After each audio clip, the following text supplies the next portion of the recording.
আজ আমরা আলোচনা করব দ্রুত সন্তান ধারণের জন্য কোন ওষুধগুলো সবচেয়ে ভালো কাজ করবে এ বিষয় নিয়ে। সাধারণত অনেক দম্পতি সঠিক চিকিৎসার অভাবে বা অনেক সময় বুঝে উঠতে পারেন না তাদের ঠিক কখন থেকে চিকিৎসা শুরু করতে হবে বা কী ধরনের ওষুধ খেতে হবে এবং কখন ডাক্তারের কাছে যেতে হবে। তারা এক ধরনের দ্বিধায় পড়ে যান অথবা লজ্জা বা এক ধরনের সংকোচের মধ্যে পড়ে যান। আর আজ আমরা আলোচনা করব এই বিষয়গুলোই নিয়ে। আপনাদের বোঝার সুবিধার্থে স্টেপ বাই স্টেপ আলোচনা করব আজকে কোন ওষুধগুলো খেলে দ্রুত সন্তান ধারণ করা যাবে এবং কিভাবে এই ওষুধগুলো খাবেন। আর তাই আশা করছি ভিডিওটি না টেনে দেখবেন। চলুন তাহলে মূল আলোচনায়। প্রথমেই আমাদের জানা উচিত কাদের এই ওষুধ অর্থাৎ সন্তান ধারণের ওষুধ কাজ করবে। সাধারণত হেলদি শুক্রাণু এবং হেলদি ডিম্বাণু এর উপস্থিতি থাকতে হবে, অর্থাৎ শুক্রাণুর গুণগত মান ভালো থাকতে হবে এবং মোটিলিটি ভালো হতে হবে। পাশাপাশি মেয়েদের ডিম্বাণুর পরিপক্কতা থাকতে হবে, অর্থাৎ ডিম্বাণু পরিপক্ক হতে হবে। ইম্যাচিউর ডিম্বাণু হলে হবে না, অবশ্যই ম্যাচিউর ডিম্বাণু হতে হবে।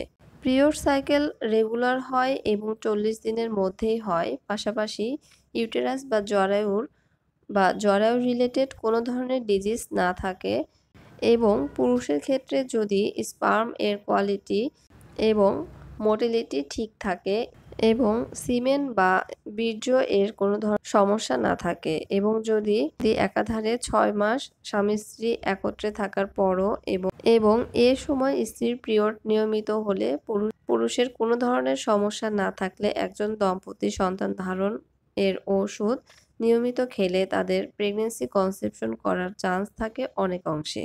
তাহলে আমরা বুঝতে পারলাম কোন ধরনের দম্পতিদের সন্তান ধারণের ওষুধগুলো খেলে চান্স রেট বেশি থাকবে। তবে সন্তান ধারণের এই ওষুধগুলো একজন বিশেষজ্ঞ ডক্টরের পরামর্শে খাওয়া উচিত। প্রথমেই বলা যেতে পারে ক্লোমিফেন সাইট্রেট নামক ওষুধ, যা বাজারে বিভিন্ন নামে পাওয়া যায়। এই ওষুধটি নারীদের ডিম্বাণুর ক্ষমতাকে বৃদ্ধি করে এবং ডিম্বাণু ম্যাচিউর করতে সাহায্য করে। আর এই ওষুধটি সাধারণত পিরিয়ড এর দ্বিতীয় বা তৃতীয় দিন থেকে 5 থেকে 7 দিন পর্যন্ত খেতে হবে। আরও একটি বহুল প্রচলিত এবং কার্যকরী ওষুধ হচ্ছে লেট্রোজল। এই ওষুধটি হরমোনাল ব্যালেন্সকে ঠিক রাখে এবং গর্ভধারণের হারকে বাড়িয়ে দেয়। তবে এই ওষুধটি ক্লোমিফেন সাইট্রেট এর বিকল্প হিসেবে ব্যবহার করা হয়, কারণ লেট্রোজল এর সাকসেস রেট সবচেয়ে বেশি। আর অনেক ক্ষেত্রে এইচসিজি ইনজেকশন ব্যবহার করা হয়ে থাকে এই চিকিৎসায়। তবে সেক্ষেত্রে অবশ্যই কিছু পরীক্ষা নিরীক্ষা করে দেখার পরে দেওয়া হয়ে থাকে। সন্তান ধারণের এই ওষুধগুলো একজন বিশেষজ্ঞ ডক্টর এর পরামর্শ মতো খেতে হবে। এখন আলোচনা করব গর্ভধারণের জন্য কোন ওষুধগুলো ডক্টর এর পরামর্শ ছাড়া খাওয়া যেতে পারে। যদি নারীর পিরিয়ড নিয়মিত হয়ে থাকে এবং কোনো সমস্যা না থাকে এবং হরমোনাল ইমব্যালেন্স না থাকে এবং হাজবেন্ড এর শুক্রাণু হেলদি থাকে, তাহলে এই ওষুধগুলো ডক্টরের পরামর্শ ছাড়া ব্যবহার করা যেতে পারে। আর এই ওষুধগুলো খাওয়ার ফলে সন্তান ধারণের হার অনেক অংশে বেড়ে যাবে। সন্তান নেওয়ার প্ল্যান করা 3 মাস থেকেই ফলিক অ্যাসিড এই ওষুধটি একবার করে খাওয়া শুরু করতে হবে। এতে করে গর্ভধারণ দ্রুত হবে এবং সন্তান প্রতিবন্ধী হওয়ার চান্স অনেক অংশে কমে আসবে। ফলিক অ্যাসিড ইনফার্টিলিটির চান্স কমিয়ে আনে অনেক অংশে। এছাড়াও টিউব ব্লকের ঝুঁকি কমিয়ে আনে এবং ওভুলেশনে সাহায্য করে।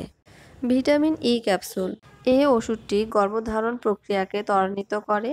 এটি ডিম্বাণুর স্বাস্থ্যকে ভালো রাখতে সাহায্য করে এবং এন্ডোমেট্রিয়াম এর লাইনিংকে মজবুত করে।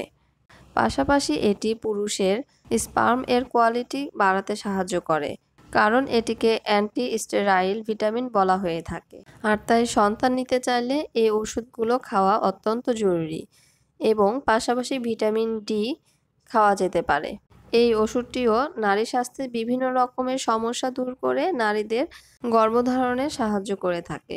এবার চলুন দ্রুত সন্তান হওয়ার জন্য কিছু টিপস জেনে নেই, যে টিপসগুলো ফলো করলে দ্রুত সন্তান ধারণ করা সম্ভব। নিয়মিত ব্যায়াম করা এবং মানসিকভাবে স্ট্রেস ফ্রি থাকার চেষ্টা করতে হবে এবং পর্যাপ্ত পরিমাণের ঘুমাতে হবে। অবশ্যই ওজন নিয়ন্ত্রণে রাখতে হবে এবং ওভুলেশনের দিনগুলোতে একদিন পর পর করে মেলামেশা করতে হবে। আর এই টিপসগুলো ফলো করতে পারলে অনেক অংশেই সন্তান ধারণ বা গর্ভধারণ করা সম্ভব। আশা করছি ভিডিওটি ভালো লেগেছে। ভিডিওটি ভালো লেগে থাকলে শেয়ার করে অন্যকে দেখার সুযোগ করে দিন এবং চ্যানেলে নতুন হয়ে থাকলে চ্যানেলটি সাবস্ক্রাইব করে পাশেই থাকুন।